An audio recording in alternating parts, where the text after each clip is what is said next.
Hello दोस्तों, मैं महिलाओं का विशेषज्ञ पुरुष डॉक्टर श्रीकांत पाटिल आपका एनएमए प्रस्तुत आरोग्यवाणी में स्वागत करता हूं। आज हम चर्चा करेंगे महिलाओं के सेफ़ और अनसेफ पीरियड के बारे में।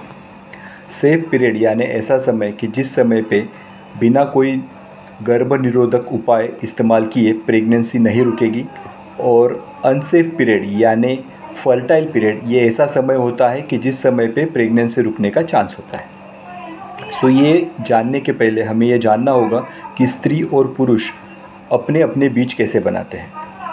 सो पुरुषों का, जैसे कि हम सबको मालूम है, सिंपल होता है। पुरुष अपने बीज, जिसे हम शुक्राणु या स्पर्म्स बोलते हैं, वो अपने टेस्टिकल या अंडकोश में बनाता है। सो अंडकोश में शुक्राणु बनने का प्रक्रिया कंटिन्यूसली शुरू होता है, यानी जब भी पुरुष वीर्य स्खलित करेगा उसमें शुक्राणु पाए जाते हैं, किंतु औरत रोज़ एग्स नहीं बनाती है।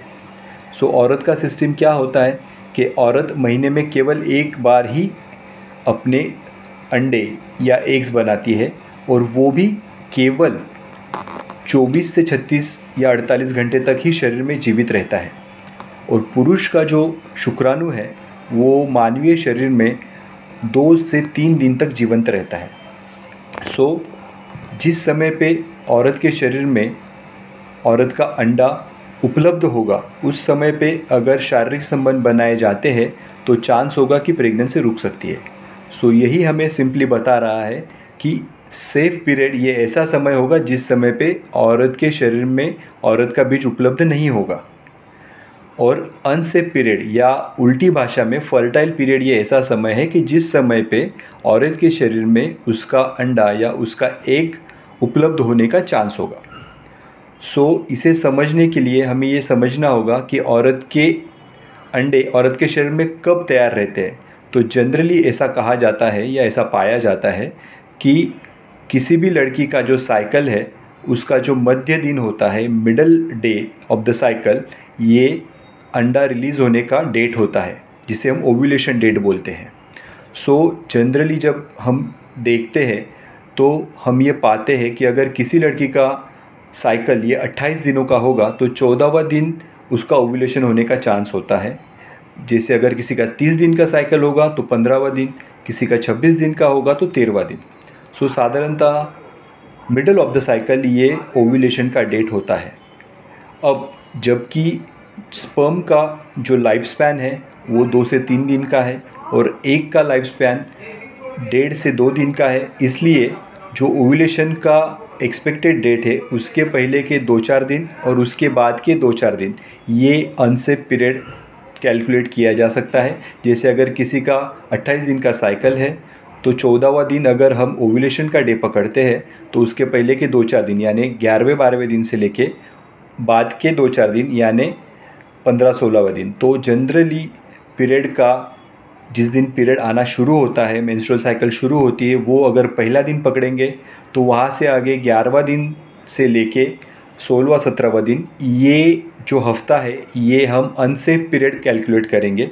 और उसे छोड़ के पहले 10 दिन और आखिरी के 10 दिन ये सेफ पीरियड कैलकुलेट किया जाएगा कि जिसमें निरोध वगैरह यूज़ करने की कोई ज़रूरत नहीं है, या उस समय पे अगर सेक्स भी किया जाता है तो इमरजेंसी पिल लेने की भी ज़रूरत नहीं है।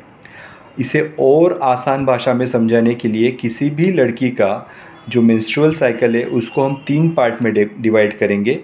पहले 10 दिन, बीच के 10 दिन और आखिरी 10 दिन। सो पहले 10 दिन यानी डे 1 से लेके डे 10 और डे 20 से लेके डे 30, ये जो 20 दिन है ये सेफ पीरियड पाए जाते हैं। और बीच के यानी पीरियड के 11वें दिन से लेके साधारणतः पीरियड का 20वां दिन ये अनसेफ पीरियड पाया जाता है। सो यदि अगर कोई भी कपल पहले 10 दिनों में सेक्स करता है या 20 दिन से लेके 30 दिनों में सेक्स करता है, तो वो अगर कंडोम या आई पिल का इस्तेमाल या इमरजेंसी पिल का इस्तेमाल नहीं भी करता है तो चांस है कि प्रेगनेंसी ना रुके। लेकिन बीच के 10 दिनों में प्रेगनेंसी रुकने के चांसेस हाई होते हैं। परंतु ये फॉर्मूला किसके लिए है? जिसका पीरियड रेगुलर है। अगर पीरियड रेगुलर नहीं है तो आपको डॉक्टरी सलाह लेनी है, आपके डॉक्टर को जाके मिलना है, वो आपको जनरलाइज आइडिया देंगे। अब अगर बीच के 10 दिनों में सेक्स करना भी है तो उसके भी उपाय है। उसके उपाय ये है कि पहली मेथड तो आपको अवॉइड करना है।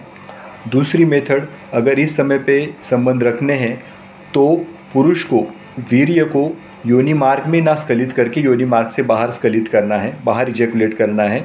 तो उससे स्पर्म अंदर जाने का चांस कम हो जाता है, तो प्रेगनेंसी का चांस भी कम हो जाएगा। या सिंपल निरोध का इस्तेमाल करना है इस पीरियड में, या अगर निरोध नहीं इस्तेमाल करना है तो इमरजेंसी पिल्स जो कि 72 घंटों के अंदर लिया जाता है उसका इस्तेमाल भी आप कर सकते हो।